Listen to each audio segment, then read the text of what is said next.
ዋንጫ አሸንፈው መጥተው የተሸነፉ ቡድኖች አሉ። 3 ቡድኖች አሉ ከዚህ ቀደም። አንደኛው የአለን ሼረር እና እንደ ክሪስ ሱተን የመሳሰሉ ተጫዋቾችን እነ ቲም ሼርውድን ይዞ የነበረውን የ1995-96ቱን ብላክበርን ሮቨርስ ማንሳት ይኖርብናል። አሰልጣኙን አሰናብቷል 6 ጨዋታዎች ቡድኑ ከተሸነፈ በኋላ ከ12 ሳምንታት በኋላ። በተመሳሳይ ወደ 2015 ላይ ተመልሰን የጆዜ ሞሪኒዮ ቡድን ዋንጫውን ባነሳ በአመቱ 2016 ላይ ሲባረሩ ከ12 ሳምንታት በኋላ በ6ቱ ጌም ተሸንፈው ጆዜ ተባረዋል። በተመሳሳይ ሌስተር ሲቲን ዋንጫ እንዲያነሳ ምክንያት ያደረጉት ክላውዲዮ ራኔሪ ያንን ተአምራዊ ድል ካመጡ በኋላ ግን በቀጣዩ አመት ከ12 ጨዋታ በ6ቱ ተሸንፈዋል። እሳቸውን ተሰናብተዋል። አርነ ስሎት ይሄ የመባረር ዕጣ ፈንታ ይገጥማቸዋል ብለህ ታስባለህ? አንድ ከሌላ አዲስ ሊግ የመጣና ራሱን እንደ እንግሊዝ ፕሪሚየር ሊግ ባለ ሊግ ላይ ፕሩቭ እንደሚያደርግ አሰልጣኝ በመጀመሪያ የውድድር አመቱ እንደ ሊቨርፑል ባለ ከባድ አትሞስፌር ውስጥ ዋንጫ ያሳካ አሰልጣኝ ነው አርነ ስሎት። ግን እዚህ ጋር አንድ አስተያየት እጋራለሁ፣ የማርቲን ኪዮንን አስተያየት። እሱ ምን አለ? ብቻ መሪው ከእጃቸው እየወጣ ነው። ይባረሩ አይባረሩ የሚለውን በግልጽ እንዲህ ብለን መናገር ባንችልም አርነ ስሎት ግን መሪው ከእጃቸው እየወጣ ነው ብለን መናገር እንችላለን። ሊቨርፑልን እንደ መኪና ባንመስለውም ግን የሚቆስሉ የሚያዝኑ በሽንፈቱ የሚደነግጡ ደጋፊዎች እንዳሉት ይታወቃል። ስለዚህ መሪው ከእጃቸው እየወጣ ነው ስንል የሚያደሙት ብዙ ደጋፊ አለ ማለት ነው። ስለዚህ ሊቨርፑል ምን አይነት ውሳኔ ይወስናል? ትናንትና ኢመርጀንሲ ሚቲንግ ነበራቸው የሚል የተለያዩ መረጃዎችን ስንመለከት ነበር። በዚህ ሚቲንግ ላይ ምን አዲስ ነገር ተወስኗል፣ የተሰጣቸው ጊዜ ይኖራል የሚለው የምንመለከተው ጉዳይ ነው። እንደ ትናንትናው ግን ከጨዋታው መጠናቀቅ በኋላ አርነ ስሎት ወደ ሊጉ ከመጡ በኋላ ራሳቸውን ሲገልጹ ቦልድ የሆኑ ሰው ናቸው። ግን ትላንት ጭምቶ ነው ተረጋግተው ነበረ መግለጫቸውን ሲሰጡ የነበሩት። እሳቸው ብቻ አይደለም የቡድናቸው ተጫዋቾችም ያ ስሜት ይታይባቸው ነበር። ቆጣ ብሎ ሲያወራ የተመለከትነው ከርቲስ ጆንሰን ብቻ ነው። ልክ በሊቨርፑል አካዳሚ እንዳደገ እዛው የአካባቢው ልጅ እንደመሆኑ መጠን ታክል ለማድረግ ለመሮጥ ፍላጎት ሊኖረን ይገባል ብሎ በቁጣ ሲያወራ የተመለከትነው አንድ ተጫዋች ከርቲስ ጆንስ ነው። በሊቨርፑል ደረጃ በሊቨርፑል ስታንዳርድ ላለ ክለብ ይሄ የሚመጥን አይመስልም። በቀጣይስ እንዴት ይስተካከላል? በሚኖሩ ጨዋታዎች ላይ አብረን የምንመለከተው ነው የሚሆነው። ባለፉት ሳምንታት ከነበሩ አወዛጋቢ ጉዳዮች መካከል በሪያል ማድሪድ ቤት ላይ ያለው ትኩሳት መብዛት ነው። በሊቨርፑል ሽንፈት አስተናግዷል። ይሄ ቡድን አሁን ቀውስ ውስጥ አለ እያልን በምናወራለት ሊቨርፑል ሽንፈት አስተናግዷል። ምናልባት እንደ ቲቦ ኩርቷ ድንቅ እጆች ባይሆን ብዙ ግብ ሊቆጠርበት የሚችልበት ጨዋታ ነበር። ከዛ በኋላ በላሊጋ ያደረጋቸውን ጨዋታዎች በተከታታይ ማሸነፍ ተስኖታል ከኤልቼ እና ከራዮ ቫየካኖ ጋር። ትናንትና ግን ኦሎምፒያኮስን 4-3 አሸነፈ። 4ቱም ጎሎች የኪሊያን ኤምባፔ ነበሩ። ኪሊያን ኤምባፔ የዣቪ አሎንሶ ደጋፊ ነው። እነ ቪኒሺየስ ጁኒየር ደግሞ ከዣቪ አሎንሶ ካምፕ ተቃራኒ ናቸው የሚሉ ዘገባዎችን ስንሰማ ነበር። ማድሪድ ለሁለት ተከፍሎም ቢሆን ኦሎምፒያኮስን 4-3 አሸንፏል። አሳማኝ ግን አልነበረም። ስለ ዣቪ አሎንሶ የመጀመሪያ ሲዝን እና በካምፕ ውስጥ ስላለው አመፅ እናውራ እስቲ። ዣቪ የሪያል ማድሪድ ትልቅ ተጫዋች ሌጀንድ ስለሆነ አይደለም ሪያል ማድሪድን የሚያሰለጥነው። ራሱን በሌላ ክለብ ፕሩቭ አድርጎ መጥቷል። በአሰልጣኝነት ከባየር ሊቨርኩዘን ጋር ሳይሸነፍ ዋንጫ ማሳካት የቻለ ሲዝን አሳልፏል። ከዛ በተጨማሪ በዶሜስቲክ እንደዚሁ በአውሮፓ ውድድር ላይ በጣም ጥሩ ጊዜ አሳልፏል እና አሁን ጥያቄው መሆን ያለበት የሚመስለኝ በቂ ጊዜ አግኝቷል ከሪያል ማድሪድ ጋር በቂ ጊዜ አግኝቷል የሚለው ጥያቄ መነሳት ያለበት ይመስለኛል። እስካሁንም ባለው ሁኔታ እየሰነዘረ ነው የሚገኘው የሚል እምነት አለኝ እኔ በግሌ። ኪሊያን ምባፔ በግሉ በጣም ጥሩ ጊዜ እያሳለፈ ነው የሚገኘው። ቲሙ ግን እንደ ቲም ተዋህዷል ወይ በደንብ እና በእያንዳንዱ ቦታ የሚፈልጋቸውን ተጫዋቾች በሚፈልገው ደረጃ አግኝቷቸዋል የሚለውም እንደ ጥያቄ መነሳት ያለበት ጉዳይ ይመስለኛል። በባርሴሎና በኩል በሪያል ማድሪድ በኩል መነሳት ያለበት ትልቁ አንድ ነጥብ ምንድነው? ከተከላካይ መስመር ላይ ክፍተቶች አሉባቸው ሁለቱም ቡድኖች ማለት በሪያል ማድሪድ እና በባርሴሎና ደረጃ መጫወት የሚችሉ ተከላካዮች ስፔሻሊ ደግሞ መሀል ተከላካይ ላይ በበቂ ደረጃ ወይ በበቂ ሁኔታ አላቸው የሚለው እንደ ጥያቄ መነሳት ያለበት ጉዳይ ይመስለኛል እና ይሄ ትልቁ ነጥብ ነው። ከዛ በተጨማሪ እንደ ሪያል ማድሪድ ባለ ቡድን ውስጥ በሱፐርስታሮች በተሞላ ቡድን ውስጥ ሁሉም ተጫዋቾች ደስተኛ አድርገህ ቡድንህን መገንባትም ትልቅ ፈተና ነው እና አሁን ለምሳሌ ሮድሪጎ ደስተኛ አይደለም የሚሉ ሀሳቦች ይነሳሉ በዣቪ አሎንሶ እና በቡድኑ እና ምናልባት ሊለቅ ይችላል የሚሉ ሀሳቦችም አሉ። አንተ ቀደም ብለን እንዳነሳውም ደግሞ ቪኒሲየስ ጁኒየር እንደዚህ አይነት ጥያቄዎች ይነሳሉ። ኮንትራት አልፈርምም ስለማለቱ የሚጠቁም ሪፖርት ባለፈው ሳምንት አትሌቲክ ይዞ ወጥቶ ነበርና ሪያል ማድሪድ ቤት አንደኛው የውጥንቅጥ መነሻም ተብሎ የሚጠቀሰው ሌላኛው ተጫዋች ይመስለኛል። ግን ደግሞ ሜዳ ላይ ትላንትና ደስተኛው ተጫዋች እሱ ይመስል ነበር። ከኪሊያን ምባፔ ጋር የነበራቸው ቴሌፓቲክ አንደርስታንዲንግ በጣም አስገራሚ ነበረ። ባይሻር ኖሮ ኪሊያን ምባፔም ጥሩ ኳስ አሲስት አድርጎለት ነበረ፣ አስቆጥሮ ነበር ቪኒሲየስ ጁኒየርም እና የሪያል ማድሪድ ነገር ለአመታት ሪያል ማድሪድ እንደተመለከተ ሰው ምናልባት ጥሩ አይደለም ባልከባቸው ጊዜያቶች መልሰው የሚያንሰራሩበት በተለይ ደግሞ እንደዚህ ትልቅ በሆኑ የውድድር መድረኮች እንደ አውሮፓ ቻምፒዮንስ ሊግ ባሉ መድረኮች ላይ ደግሞ ሜንታሊቲው አላቸው ብለን ልትናገርለት የምትችለው ቲም ነው። ከዛ ውጭ ግን ለዣቪ ጥሩ ነገሮችን ጥሩ ያደርጋል ብዬ የማስበው ሌላው ነገር ምንድን ነው የተቀናቃኛቸው ባርሴሎና ጥሩ አለመሆኑ ነው። ምክንያቱም አሁን የአውሮፓ ቻምፒዮንስ ሊግ ላይ ደረጃቸውን ስንመለከት በአንዳንድ ጨዋታ ብቻ የተሸነፉ 4 ቡድኖች አሉ። ከነዛ 4 ቡድኖች አንዱ ሪያል ማድሪድ ነው። 8 ውስጥ ከገቡ ቡድኖች እስካሁን ባለው የደረጃ ሰንጠረዥ አንዱ ነው። ስለዚህ በእርግጠኝነት በቻምፒዮንስ ሊጉ ቢያንስ ወደ ቀጣዩ ምዕራፍ ያለ ማጣሪያ ወይም ደግሞ ያለ ጥሎ ማለፍ ጨዋታ እንደሚሸጋገር እርግጠኛ መሆን ይቻላል። ከማድሪድ የተሻለ ጌም ያሸነፈው ቡድን ኦብቪየስሊ አርሰናል ብቻ ነው፣ ከ5-5 ያሸነፈው። ስለዚህ ፓሪስ ሴን ጀርማ ከዛ ባለፈ ኢንተር ሚላን ትላንት መሸነፉን ተከትሎ ከዛ ራሱ ፓሪስ ሴን ጀርማ ምናምን እያልን ስንጠቅስ እነዚህ ቡድኖች 12 ነጥቦችን ያዙት አይደለም። አሁን ቀውስ የሚለው ነጥብ አሁን እንዴት ነው ዲፋይን መደረግ ያለበት? ለየትኞቹ ክለቦች ነው የቀውሱ ልዩነት አለ? አሁን ማንቸስተር ዩናይትድ የቀውስ አይነቱ ልዩነት አለ። ለምሳሌ ይሄ the lowest point ነው ሲባል ስለ ሊቨርፑል ቅድም ስናወራ የሊቨርፑልን ቀውስ የበለጠ ተጋኑ እንዲወራ የሚያደርገው አንፊልድ ላይ ማንም አይነካውም የሚባለው አንፊልድ ላይ ፒኤስቪ መጥቶ 4 ማግባቱ ኖቲንጋም መጥቶ 3 ማግባቱ የቀውሱን መጠን ከፍ ያደርገዋል። ለሪያል ማድሪድም እንደዛ ነው። የሪያል ማድሪድ ቀውስ ብለን እያወራን ያለ ነው በአውሮፓ ሻምፒዮንስ ላይ ከ5ቱ ጨዋታዎች 4ቱን አሸንፎ አንድ ጌም ብቻ ተሸንፎ 12 ነጥብ ያለው ቡድን ነው። ብዙ ግብ የሚያስቆጥር ቡድን በዛው ልክ። ከዛ ባለፈ በላሊጋው አሁንም የላሊጋው መሪ ነው እና ግን አሁንም ቀውስ ነው ተብሎ እየተጠቀሰ የቡድኖቹ ፔዲግሪ በራሱ የቀውሱን መጠን ልዩነት እንዲኖረው የሚያደርግበት እድል ያለው ይመስለኛል። እኔ አሁን ይሄን የምረዳው ቀውሱ ሚዲያ ላይ ነው ያለው። የበለጠ ቡድኑ ሳይሆን ሚዲያ ላይ ነው ቀውሱ ያለው። ምክንያቱም እንዳልኩ ላሊጋውን እየመሩ ነው። ከዛ በተጨማሪ በአውሮፓ ቻምፒዮንስ ሊጉ አርሰናል ነው ከነሱ በላይ ተቀመጠው።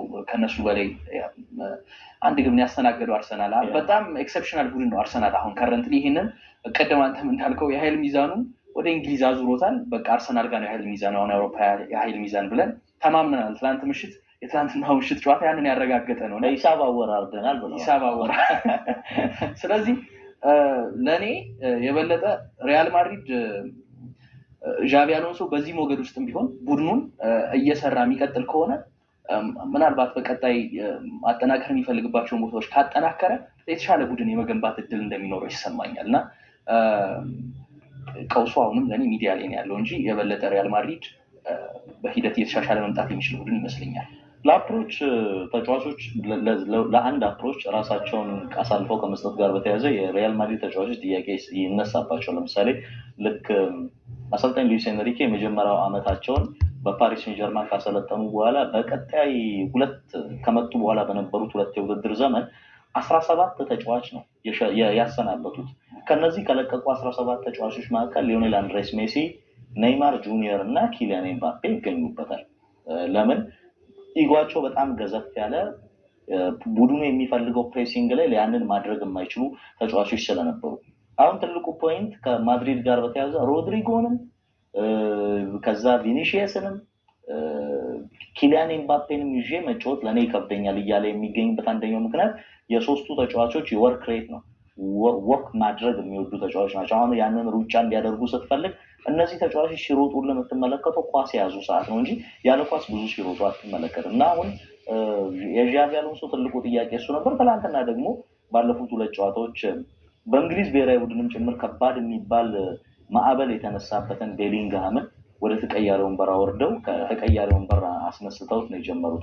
አርዳ ጉለር ነው ከኪሊያን ኤምባፔ ጎን ለጎን የቡድኑ አይነት የተጫዋች ሆኖ የተመለከትነው የምንገኘው። ለዣቪ አሎንሶ ከባድ ጊዜ ይመጣል። ምክንያቱም ልክ ቅድም አርሰናል ላይ እንዳለው ነው። አርሰናል መርከቢቷን ይዞ በሚያልፍበት አንድ ወንዝ ላይ ወይም ደግሞ አንድ ሐይቅ ላይ ብለን ልንገልጸው እንችላለን። ወጀቡ የሚነካው ቡድን አይመስልም። አሁን ጥሩ ቀዛፊ ያላቸው ንፋሱን እንዴት ማለፍ እንዳለባቸው ተረድተውታል። የሚመጣውን ፈተና ሁላ በተገቢው መንገድ እያለፉት ነው። የሪያል ማድሪድ ጀልባ ግን እንደዛ ላትሆን ትችላለች። አሁን ባለው ከታሪክ አንጻር አይደለም፣ በወቅታዊ አቋም የሪያል ማድሪድ ጀልባ የሆኑ ቀኖችን የጠበቀች ማዕበል ሊያጠቃት እንደሚችል ልክ በአትሌቲኮ ማድሪድ 5-2 የተሸነፉበት ጌም፣ በሊቨርፑል የተሸነፉበት የአውሮፓ ሻምፒዮንስ ሊግ ጌም፣ ያለፉት 2 ጨዋታዎች ከራዮ ቫይካኖ እና ከኤልቼ ጋር የነበራቸው ጌሞች ማሳያ ሊሆኑ ይችላሉ። ቡድኑ በሚጠበቀው ልክ ለፍጹምነት የተቃረበው ቡድን አይደለም፣ ገና ነው። ግን አሁንም በእንደዚህ አይነት ችግሮች ውስጥም ሻምፒዮንስ ሊግን ኳሊፋይ ማድረጉ የማይቀር ነው። ከሊግ ፌዙ የበለጠ ወደ ከፍ ወዳለው ስቴፕም ሊጠጋ ይችላል እና እዚህ ጋር እኔ እንደውም አንድ ማንሳት መቻል ያለብን ነጥብ ጆሴ ሉዊስ ሜንዴሊባር ትናንትና ይዞ የመጡት አፕሮች ራሱ ቀላል የሚባል አይደለም። ኦሎምፒያኮስ ትናንትና አቀራረቡ በጣም አስቸጋሪ ነበር ለሪያል ማድሪድ። በጣም ፕሬስ ያደርጋሉ፣ ኢነርጀቲክ ነበሩ። ምናልባት ጨዋታውንም አሸንፈው ሊወጡ የሚችሉበት እድል ነበረ። ከጀርባ የሚሰጧቸውን ለሪያል ማድሪድ እንደ ኪሊያን ኤምባፔ እና ቪኒሲየስ ጁኒየር አይነት ተጫዋቾች ለያዘ ቡድን እንደዛ አይነት ስፔስ ከጀርባ መተው፣ በተለይ ደግሞ በኦሎምፒያኮስ ትራሽ ሱሳይድ ኮሚት ከማድረግ አይተናነስም እና ትናንት ያንን በማድረጋቸው ነው እንጂ እሳቸው በስፔን እግር ኳስ ላይ ረጅም ዓመታት ስለቆዩ ምናልባት የስፔን እግር ኳስንም በደንብ ስለሚረዱ ትናንት የቀረቡበት ዝግጅት ደረጃ የሚደነቅ ነው የሚል እምነት አለኝ። ጆዜ ሉዊስ ሜንዴሊባር በባህሪያቸው በማጥቃት እግር ኳስ የሚታወቁ ሰው አይደሉም። ከዚህ ቀደምም በሴቪያ በነበራቸው ቆይታ የኢሮፒያ ሊግን ባሸነፉበት አጋጣሚ እናስታውሳቸዋለን። ጥብቅ መከላከል፣ የመስመር ላይ ማጥቃት ሩጫዎች፣ ከዛ ባለፈ ክሮሶችን የሚያበዛ ቡድን በመገንባት ይታወቃሉ። አሁንም በአዩብ ኤልካቢ እና ማህዲ ታሬሚ አማካኝነት እንደዚህ አይነት ክሮሶችን የሚያበዛ ቡድን ሆኖ ትናንትናም ጌሙ ላይ ግብ ያስቆጠሩት በተለይ 2 ጎሎች በኤልካቢ እና በታሬሚ አማካኝነት የተቆጠሩት በረዣዥም ክሮሶች እንደነበር ስንመለከት ነበር። እንደ ዳንኤል ፎደንስ ጥራቱን የጠበቀ የላቀ ተጫዋችን በመሀል ሜዳቸው ላይ እንዳለ ስንመለከት ነበር። ለሁሉም ይሄ ጨዋታ 4-3 በሆነ ውጤት የተጠናቀቀ እንደነበረ ስንመለከት ነበር። ከዚህ ጨዋታ ጋር በተያያዘ ማንሳት ያለብን ሜንዴሊባር እንዴት ኪሊያን ኤምባፔን ማቆም ትችላላችሁ ተብለው ጠይቀው ነበር። ከጨዋታው በፊት እሳቸው ቆሞ የለም እንዴ ብለው ነበር። 3 ጨዋታ ግብ አላስቆጠርም፣ ስለዚህ ቆሟል፣ እንዲሁ እንዲቀጥል ፍቀዱለት ብለው ነበር ለሚዲያው። ትናንት በ6 ደቂቃ ምናልባት 22ኛ 18 ጎል ከጨዋታ በፊት እንደነበረው ረስቶት ይሆናል። ምናልባት አስደናቂ ሲዝን ነው። 3 ተከታታይ ጨዋታ ግብ አላስቆጠርም፣ የሊቨርፑልን ጌም ጨምረን ከቆጠርን። ግን ትናንትና በአውሮፓ ሻምፒዮንስ ሊግ ታሪክ ፈጣኗን ሃትሪክ መስራት ችሏል። በ6 ደቂቃ ከ42 ሰከንዶች ኪሊያን ኤምባፔ ለ3 ጨዋታ ግብ አላስቆጠረም። የሜንዴሊባር ቡድን ላይ ግን 3 ጎሎችን በማስቆጠር ሃትሪክ ሰርቷል። ከረፍት መልስም ሌላ 1 ግብ አክሎ በጨዋታው 4 ጎሎችን አስቆጥሯል። በዚህ ዓመት 9 ጎል ላይ ደርሷል። ከ5 ጨዋታዎች በኋላ 9 ጎል ላይ መድረስ የቻለው የመጨረሻው ተጫዋች ክርስቲያኖ ሮናልዶ ነበር በ2013-14 የውድድር ዘመን። ኪሊያን ምን አይነት ቁጥር ላይ መድረስ ይችላል? አብረን የምንመለከተው ጉዳይ ነው የሚሆነው። ወደ መጨረሻው ጨዋታ ልወስዳችሁ ነው። ያለፈው ዓመት የአውሮፓ ሻምፒዮንስ ሊግ አሸናፊ ፓሪስ ሴን ጀርማን እንደነበር ይታወቃል። ዘንድሮ ቡድኑ ግን በጉዳትና በተለያዩ ምክንያቶች የቀድሞ ምርጥ ፎርሙ ላይ ይገኛል ተብሎ አይታመንም። ለማሸነፍ ሲቸገር የሚያሸንፍበትን መንገድ አሳማኝ አልሆነም። ትላንትናም 2 ጊዜ በቶተናም ይመራ ነበር። 8 ግብ በተመለከትንበት ጨዋታ ፓሪስ ሴን ጀርማን 5-3 ቢያሸንፍም አሳማኝ አልነበረም። ቪቲኒያ ደግሞ ሃትሪክ የሰራበት ጨዋታ ነበር። ፓሪስ ላይ እናወራ ወይስ ቶተናም ላይ? ሁለቱም ላይ ማውራት እንችላለን። ምናልባት ለእኛ በጣም ቅርብ ከሆነው ከእንግሊዝ እግር ኳስ እንጀምርና ከቶተናም ጀምረው ወደ ፓሪስ እንሄዳለን እና የቶተናም ሆትስፐር ጉዳይ ምንድነው? ያው ቶማስ ፍራንክ ከመጡ በኋላ የበለጠ እንደ አንጅ ፖስቴኮግሉ እንደማይሆኑ ግልጽ ነው። ጠንከር ያለ ቡድን ከጀርባ በተለይ መከላከሉ ላይ ጥሩ የሆነ ቡድን መስራት ሀሳብ ሊኖራቸው እንደሚችል ይታመናል። ከዛ በተጨማሪ ደግሞ የቆሙ ኳሶች አጠቃቀሙ ጥሩ የሆነ ቡድን መስራት ሀሳባቸው እንደሆነ ከብሬንትፎርድ የተቀዳ ነገር ስንመለከት ማለት ነው ያ ሊሆን እንደሚችል መታዘብ ይቻላል። እና ሁለተኛው ነጥብ ተሳክቶላቸዋል ብዬ አስባለሁ። ከቆመ ኳሶች ከአርሰናል ቀጥሎ ሊጉ ላይ አስፈሪ ቡድን ቶተናም ሆትስፐር እንደነበረ ቁጥሮችም ይጠቁማሉ፣ ስንመለከትም ነበር እና ግን ደግሞ የመጀመሪያው ነጥብ ወሳኙ ነው። በተለይ በሲዝኑ የመጀመሪያ ወቅቶች አካባቢ የተጫዋቾቻቸውን ሙሉ ፊትነስ እስኪያገኙ ድረስ ለምሳሌ ኮሎሙአኒ በሆነኛው አጋጣሚ ጉዳት አስተናግዶ አልነበረም። ሪቻርልሰን እንደዚህ፣ ሌሎቹም የፊት መስመር ተጫዋቾች እነ ዣቪ ሲሞንስም ጥሩ እስኪሆኑ ድረስ ቢያንስ የቡድኑ መከላከል ጠንካራ መሆን እንዳለበት ግን ግልጽ ነው እና ያንን ግን ማድረግ አልቻሉም። አንድ ቁጥር እየተመለከትኩኝ በሊጉ ከፍተኛውን ስህተት ያስተናገደው ቶተንሃም ሆትስፐር ነው፣ ወይም ደግሞ ከፍተኛውን ስህተት ኮሚት አድርጎ ራሱ ላይ ጫና ሲያመጣ የነበረው ቡድን ቶተንሃም ሆትስፐር ነው። 15 አካባቢ ለሹት የዳረጓቸውን ስህተቶች የሰራ ቡድን፣ ወደ ግብ ሙከራነት የተቀየሩ ስህተቶችን የሰራ ቡድን ነው። ከዛ በተጨማሪ 3 አካባቢ ደግሞ ግቦችን አስተናግዷል ከእንደዚህ አይነት ስህተቶች እና አንዳንዶቹ ስህተቶች ደግሞ በጣም ዴሲሲቭ የነበሩ ወይም ደግሞ በጣም ወሳኝ የነበሩ ቦታዎች ላይ የተሰሩ ስህተቶች ናቸው። ለምሳሌ ከቼልሲ ጋር በነበረ ጨዋታ 1-0 ጨዋታው ሲጠናቀቅ ያቺ ብቸኛ ግብ የተቆጠረችው በዛች አንድ ስህተት ነው። ከብራይተን ኤንድ ሆቭ አልቢዮን ጋር ነጥብ ሲጋሩ 2-2 በተጠናቀቀው ጨዋታ 3 ነጥቡን ያሳጣቸው በዛች ስህተት የተቆጠረች ግብ ናት እና የበለጠ ደረጃቸውን ላይ ተጽዕኖ የሚያደርጉ ስህተቶችን ሲሰሩ ተመልክተን ነበርና ለእኔ መከላከላቸው ላይ በሚፈልጉት መንገድ ጠንካራ አለመሆናቸው አሁን በሊጉም በአውሮፓ ቻምፒዮንስ ሊጉም የሚፈልጉት ቦታ ላይ እንዳይቀመጡ አድርጓቸው ተመሳሳይ የስህተቶችን በአርሰናሉ ጌም ላይ ስንመለከት ነበር። በተለይ የእጅ ውርወራ ስህተቶቻቸው አርሰናል ካፒታላይዝ ማድረግ የቻለበትን ብዙ የመሮጫ ቦታዎችን እንዲያገኙ የመቀባበያ ፓሲንግ ሌኖችን ጭምር እንዲያገኙ የፈቀደ እንደነበር እዛ ጌም ላይ ስንመለከት ነበር። አመቱን ሲጀምሩ አሰልጣኝ ቶማስ ፍራንክ የመጀመሪያ ነጥብ ጨዋታቸው የነበረው በአውሮፓ ሱፐር ካፕ የፍጻሜ ጨዋታ ከፓሪስ ሴን ጀርመን ጋር ነበር። እስከ 85-86 ደቂቃ ድረስ 2-0 እየመሩ ነበር። ጨዋታው ሲጠናቀቅ ግን አሸናፊ አልነበሩም። ከ90 ደቂቃው ፊሽካ ሲነፋ 2-0 ይላል። በመለያ ምት ተሸንፈው ዋንጫውን መነጠቃቸው ይታወሳል። ትናንትናም ቶተንሃም በሁለት አጋጣሚዎች ፓሪስ ሴን ጀርመን ይመራ ነበር፣ ግን ጨዋታው ሲጠናቀቅ አሁንም አሸናፊ አልነበረም።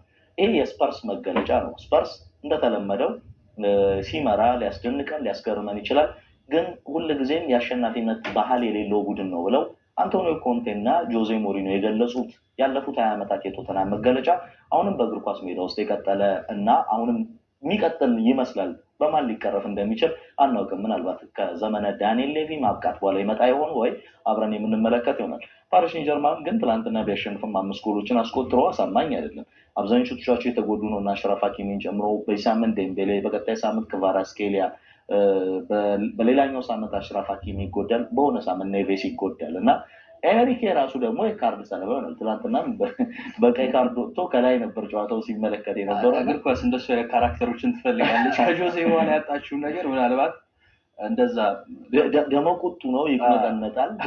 አሁንም ግን ቡድኑ ያንን የሚፈልገውን አይነት ያለፈውን አመት ኬሚስትሪ ለማምጣት ተቸግሯል። ከጉዳት ጋር በተያያዘ ተጨማሪ ዝውውሮችን አድርገዋል። ቡድኑ ግን እንዳለፈው አመት እንዳልሆነ እየተመለከትን ነው የምንገኘው። አንድ ቡድን ግን ከ5 ሳምንታት በኋላ ይሄ ቡድን በተለየ መልኩ በመከላከሉ በማጥቃቱ ማስደንቆኛል፣ ዋንጫውን ሊያነሳ የሚችል ቡድን በአውሮፓ ቻምፒዮንስ ሊግ ካለ ይሄ ነው ብለን ልንጠቅሰው የምንችል ቡድን አለ። ለመገመት አዳጋች ቢሆንም አርሰናል ያለበትን ቦታ ይጠቁማል ይመስለኛል። በመከላከሉም በማጥቃቱም የሚል ነጥብ አንስታል። 14 ግብ አስቆጥሯል። 1 ግብ ነው የተቆጠረበት፣ 13 ንጹህ ጎል እና እንግዲህ ለአርሰናል ደጋፊዎች ያስምርላቸው ነው እንጂ የሚባለው በጣም አስደናቂ ፐርፎርማንስ እያሳየ ነው የሚገኘው። አርሰናል በጣም ጥሩ ጉዞ ላይ ነው የሚገኘው እና አርሰናል የኦፕታ ፕሮጀክትድ ግምቶች በእንግሊዝ ፕሪሚየር ሊግም ሆነ በአውሮፓ ቻምፒዮንስ ሊግ ዋንጫውን ለማሳካት የተሻለው ነጥብ የሚሰጡት ፐርሰንታይል የሚሰጡት ለአርሰናል ሜዳ ላይ